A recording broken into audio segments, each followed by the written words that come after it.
there, it's Chef Kristen from the Sylvia Center. We're a nonprofit that specializes in providing food and nutrition education in New York City and Columbia County.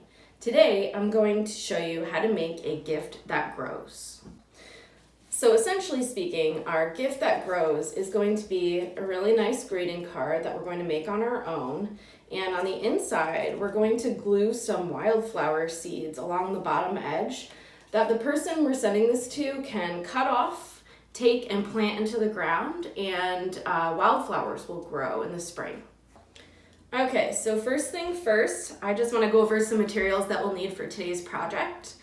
We'll need a piece of plain construction paper. You can pick any color that you like. We'll need some coloring materials. You can use crayons. I have some markers and colored pencils right here that I'll be using.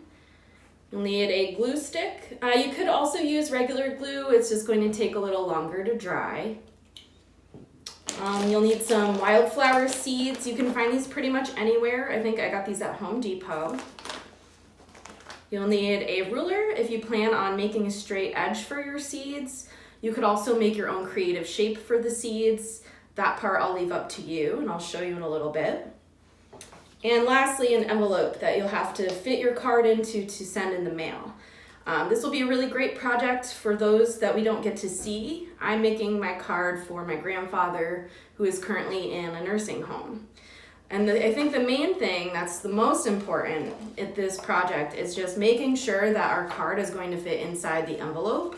So we're going to fold it in such a way where it'll fit in there nice and snug. For me, that means that I'm folding my paper into quarters. So I've taken it, folded it in half the hamburger way, folded it in half again, and then I've already made a nice little flower on the outside of my card, but I'm going to do a little more decoration before I put my seeds on. So here we go. Now, step number 1 is going to be to decorate and write out your card. So as you can see, I already have it started, but it still needs a little more work. So I'm going to do some writing on the inside to make this a nice and personal gift.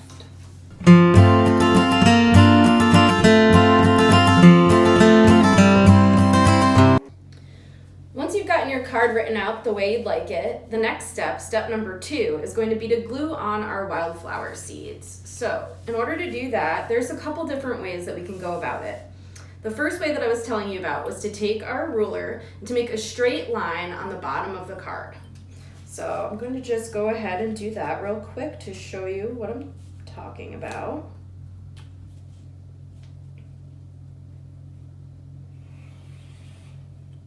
So I just drew a straight line right on the bottom edge of my card right there. Now the idea is going to be that we're going to glue our wildflower seeds here, and when the recipient of our card wants to plant the seeds, probably in the spring would be the best time, they can just cut right along that line and literally plant that strip into the ground. It's so nice and so magical.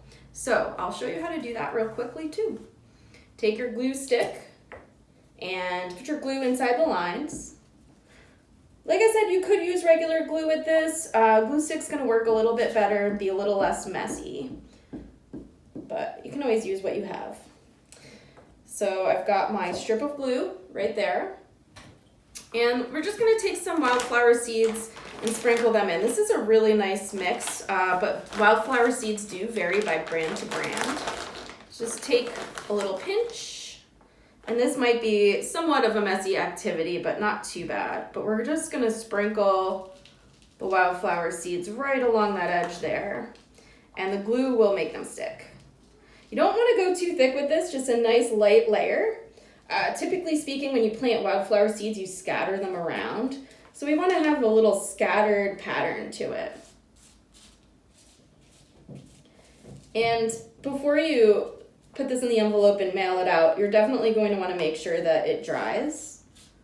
But just like with glitter, it's a very similar technique where you can, once you've got it all pressed down, kind of shake it off a little bit, maybe back into the bag if you don't want to make a mess, just to make sure that it's all stuck on there. So looks like that's nice and good. That's one way to do it. Another way, if you wanted to be a little more creative with it, is to make a shape and then you can put your glue and your seeds inside of that shape. So as you can see here, I've made a big heart because I love my grandpa. And you can fill the heart with the glue just the same way as we did on the bottom edge. And you can actually use vegetable seeds if you'd like to as well. They're a little more specific with how you space them. Wildflower seeds you can just kind of throw around and scatter to the wind, but vegetable seeds have to be measured out. So you could, if you didn't have wildflower seeds and you only had vegetable seeds, take a ruler and look on the back of the seed packet and sort of measure out the distance between each one that they're supposed to go, and then someone could take that strip and plant it into the ground as well. So we've got our heart shape going. We're gonna take a little more seed, just like we did on the bottom, and sprinkle it on, spread it out, press it down. Basically the same idea. So now the person you're sending this to will cut the heart shape out and then plant that into the ground. Once we've gotten that all set and our card is completely dry, we can fold it back up and put it into our envelope of choice. And once we get it into our envelope, we're going to write our return address on the top left corner. And we're going to write the address of who we're sending this to, or the address of our recipient, right here, sort of in the middle of the card. And once you've got your addresses filled out, don't forget to put a stamp on it, and you can send it in the mail to your loved one, and they'll just love this, I'm sure. I know that I would really love to receive this in the mail, so it's really something special. So thanks for watching, and good luck with your cards.